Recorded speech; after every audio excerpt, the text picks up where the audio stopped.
listeners, and welcome to episode 73 of the Nigeria Football Weekly podcast with me, your host, Olu Oke.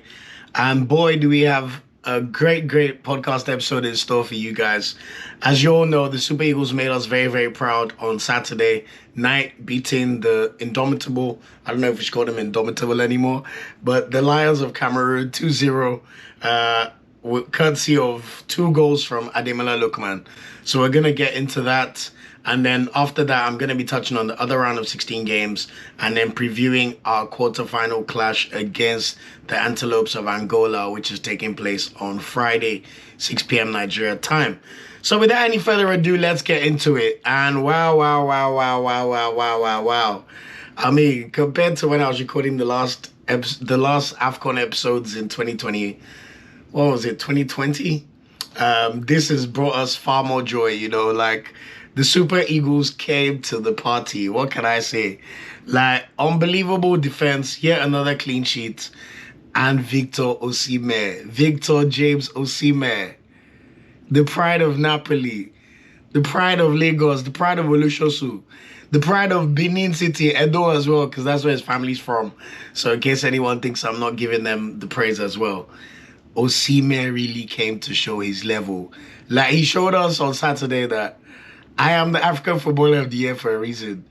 And he absolutely terrorized and bullied Cameroon's defense. I mean, I spoke about it on the last episode of the podcast, but even when a striker doesn't score, there's a way Osimhen can influence the game where you're like, wow, he ran these defenders ragged. And boy, did he run them ragged on Saturday. So today's Wednesday. I wanted to wait till all the round of 16 fixtures ended before I did the podcast so I could give you the updates from all the other games and be sure about who we're playing and what our route to the final could be. But boy, oh boy, Nigeria made me so proud. I mean, just looking at the stats of the game, Nigeria, we had 8 shots in the whole game. 4 of those were on target. Out of the 4 on target, 2 were obviously goals. Cameroon had no shots on target, 6 shots. I don't remember Nwabali really being tested, which he clearly wasn't because he didn't have a save to make. Despite us having 42% of possession, we were clearly the better team. I think we played with spirit. We played with that Niger pride. We played with that Nigerian hunger. Nobody can ever accuse any member of the Nigerian team of not understanding what it means to wear the great shirt of the Super Eagles anymore. Honestly, my heart was so full. I was just, the pride was too much. How did we line up for the game? 3-4-3. No real surprises in the lineup, to be honest. I think I got the lineup exactly spot on. Nwabali was in goal. Ekong, Bassi and Ajayi as the 3 in centre-backs. Ola Aina and Zedu Sanusi as the full-backs. Onyeka started in midfield with Iwobi, with Moses Simon and Lookman marking the flanks, and then Victor Osimhen as the number 9. As for our opponents, pretty much right on the money as well for their starting 11. Magri up top, Tokwe Kambi and Nkudu in the wings, and Cham and Anguissa in the middle, Ngamaleo and Tolu as their fullbacks, and then Christopher Wu, Gonzalez and Castelletto as their centre-back pairing with Fabrice Ondua in goal. Quick recaps for the game. To be honest, I mainly focused on the goals. But we know that in the 12th minute of the game, Nigeria, we thought we'd gone 1-0 up. Lookman had a shot after a corner kick, which was saved by Fabrice Ondua, and it dropped to Semi Ajayi, who put the ball into the net.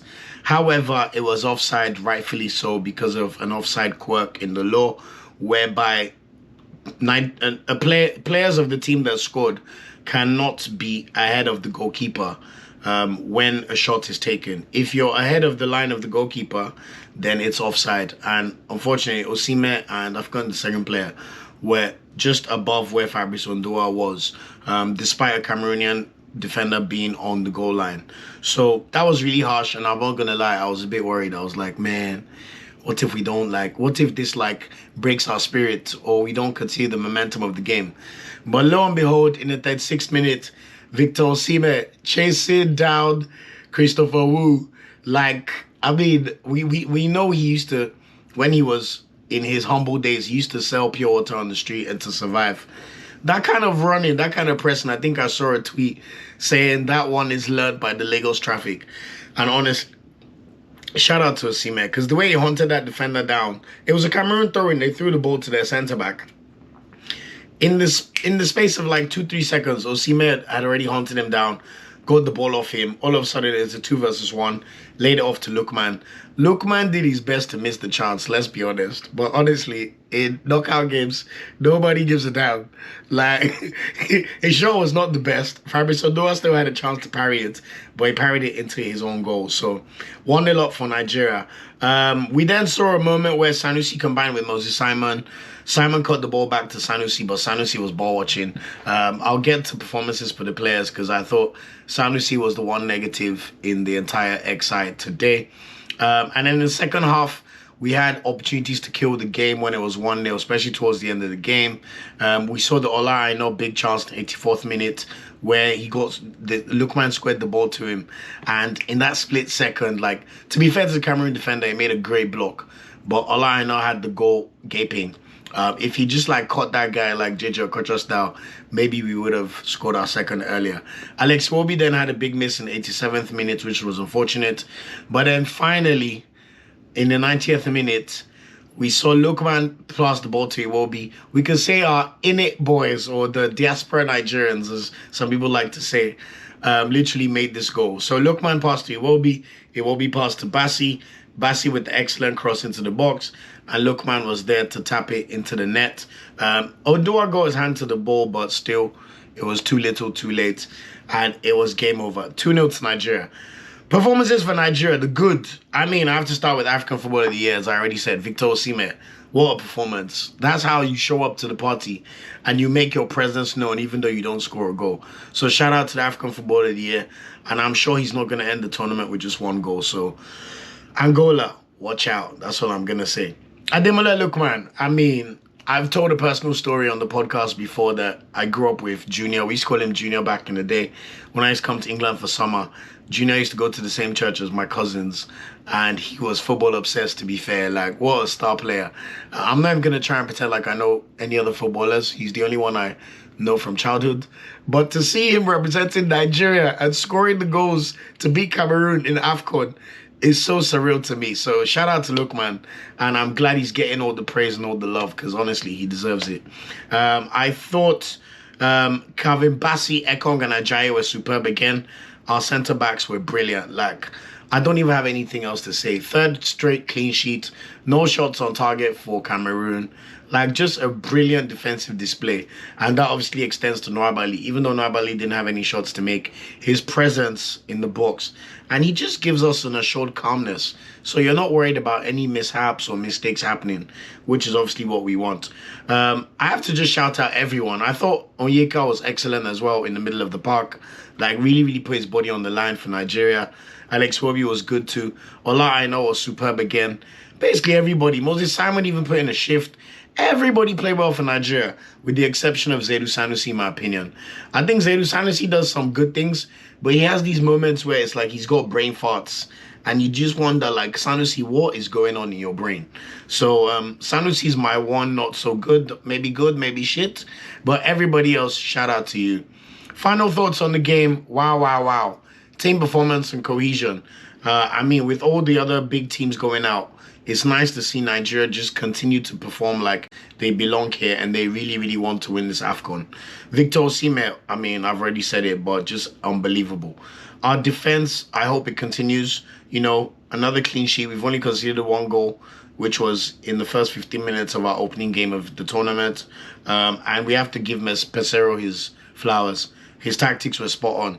Once again, we see Nigeria rise to the big occasion, which seems to be what we love to do. And we dealt with the pressure very well. It was a very mature performance. So shout out to the Super Eagles and Cameroon. I'm going to try again next time, but we'll be here. As they say this year, we're not going to grieve for anybody, man. And honestly, Nigeria, they're making me so happy. Anyway, moving on. The other round of 16 fixtures. Safe to say, some of my predictions were not necessarily great. I think I got 4 of the predictions right out of the 8 ties. So on Saturday, we saw Angola beat Namibia 3-0. Really, really good performance from Angola, it has to be said. I predicted they'll win on pens, but they still won the game. Obviously, I thought Nigeria would win, and thankfully we did.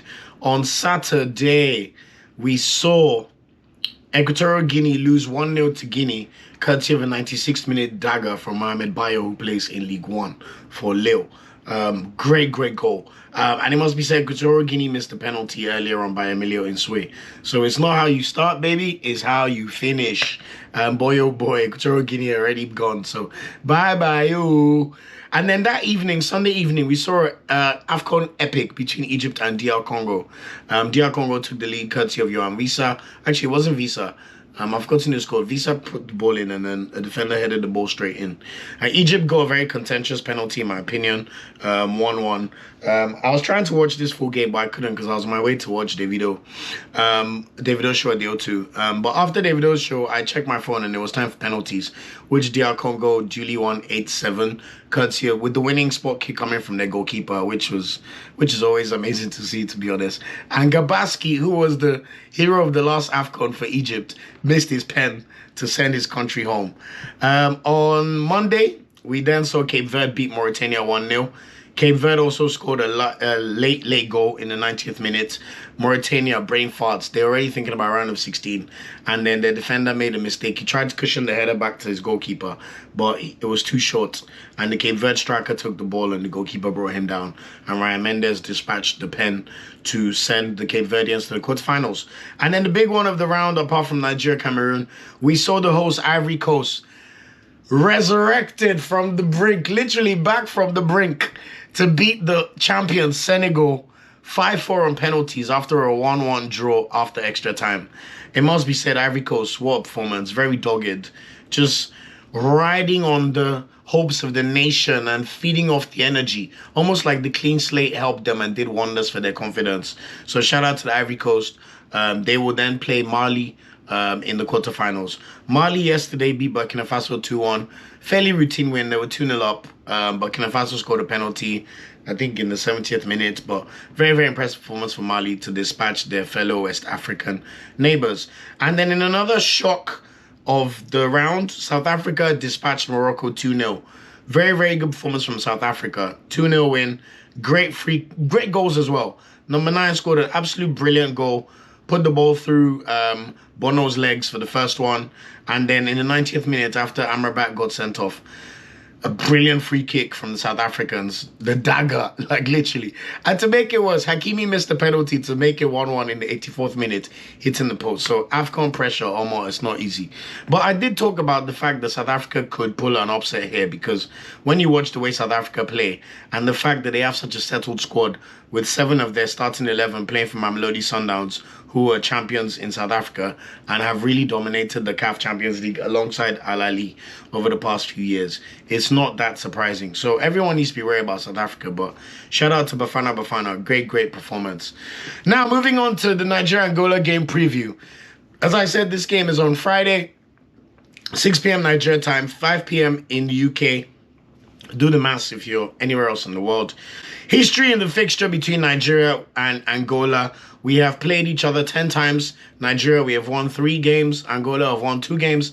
And we have drawn each other 5 times. So a lot of the games have been draws.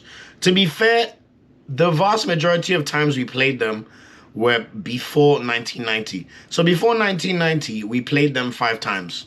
After 1990, it's been sporadic moments. So Africa Cup of Nations qualifiers in 2002 and 2003 ended in draws. And then the ones all Nigerians will remember, this is the first real clash between Nigeria and Angola since the 2006 CAF World Cup qualifiers, where Angola denied Nigeria a ticket to the World Cup. In that qualification series, we lost to Angola 1-0 in June 2004, with Aqua scoring 84th minute goal. And then in the return fixture in Lagos in June 2005, it was in Kano, JJ Okocha put us up 1-0, and then Paulo Figueiredo scored in the 60th minute to draw the game for Angola. What this then meant was that we both finished on 21 points after 10 games, 6 wins, 3 draws, and 1 loss. Nigeria had by far the best goal difference in the group. We had +14. Angola had +6. But for that tournament, it was based on head-to-head. So Angola ended up taking the ticket from us to go to the World Cup. There was another clash in the African Nations Championship, which is the one played between teams playing in the African continent. We beat them 2-1. But all in all, it is time for revenge. We remember that 2006 World Cup. I was in boarding school at that time, and that was the first day that felt like there was some death or something really bad was in the air, just because Nigeria did not qualify. So it's time for our people to give us the revenge we deserve. So looking forward to that one. How have Angola been playing in the tournament so far? They topped their group with 2 wins and 1 draw. Very, very impressive.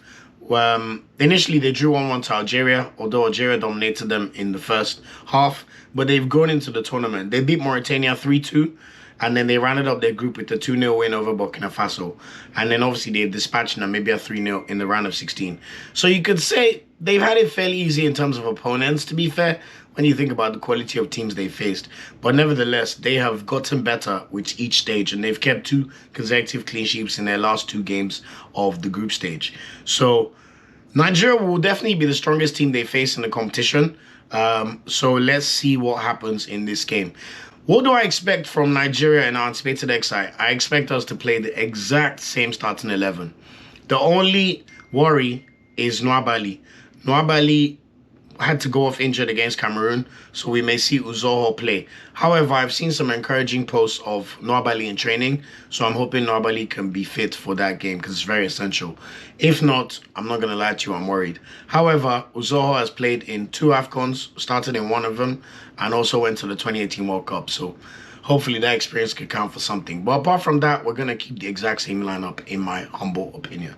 So let's see what happens. So Ajayi Ekong Bassi in centre-back, it will be Oyeka in the middle of the park.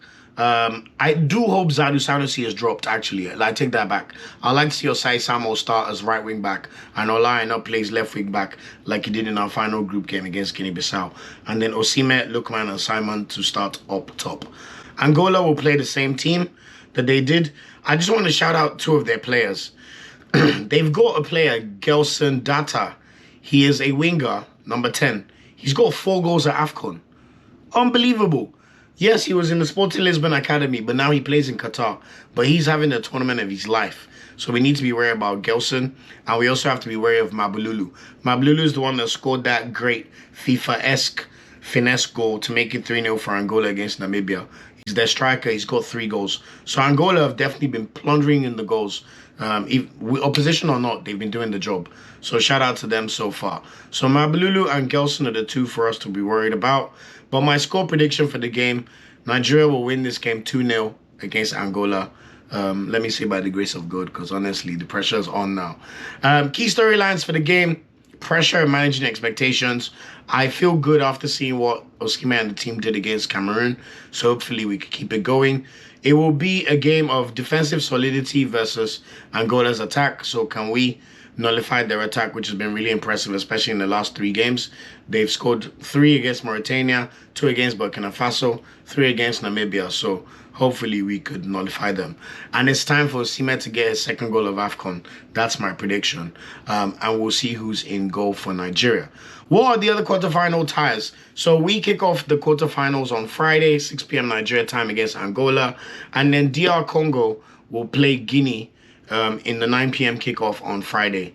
And then on Saturday, we'll see Mali come up against the host at 6 p.m. on Saturday before the final round of games between Cape Verde and South Africa taking place at 9 p.m. Now, the reason why that Cape Verde-South Africa game is very important is if we beat Angola, we would face the winner of Cape Verde versus South Africa. So really, really look forward to that one. And hopefully we could get a Nigeria-South Africa clash. We know that would go crazy in general and on the timelines. So let's see what can happen. My predictions for this one, I think DR Congo, I think all the games will be close. I think Nigeria probably will be the best, hopefully the best team. Obviously, I'm biased. But I'm hoping that we'll see. DR Congo will beat Guinea on penalties. I am predicting Mali to beat Ivory Coast 2-1 after extra time. And I'm expecting South Africa to beat Cape Verde on penalties. But I will not be surprised if Cape Verde win the game either. Same for Mali and Ivory Coast. It could be Ivory Coast. The only one I'm sure of, unless DR Congo are stupid, they have no reason to lose to Guinea. Guinea have an awful attack, despite having really good strikers like Mohamed Bayo and Garassi. So let's see what happens in the quarterfinals. Nigerians, let's not get carried away. I know we're the strongest team left in the tournament, and on paper, we should be going all the way. But one game at a time in the name of Nitori Olowu. Honestly, let's just take it one game at a time. But yeah, I look forward to doing the next episode of the podcast, hopefully reviewing a win against Angola over the weekend. Thanks for listening. That's it for this episode of the podcast. It's do or die now, guys. Do or die. So hopefully Super Eagles will continue to make us happy. I've been your host, Oluoke. Please remember to follow us on our social media channels and on our YouTube page, Nigeria Football Weekly, everywhere except on Twitter where we're NFWPOD. Take care, and Super Eagles, can I say it's coming up? But let's see. Good luck to our boys, and I'll catch you at the next episode of the podcast. Peace out. Thanks for watching this video. Please like, share, subscribe, and click the bell to get a notification whenever we drop a video. You can also find our social media channels listed below. And of course, up Super Eagles, and Nigeria know they ever carry last.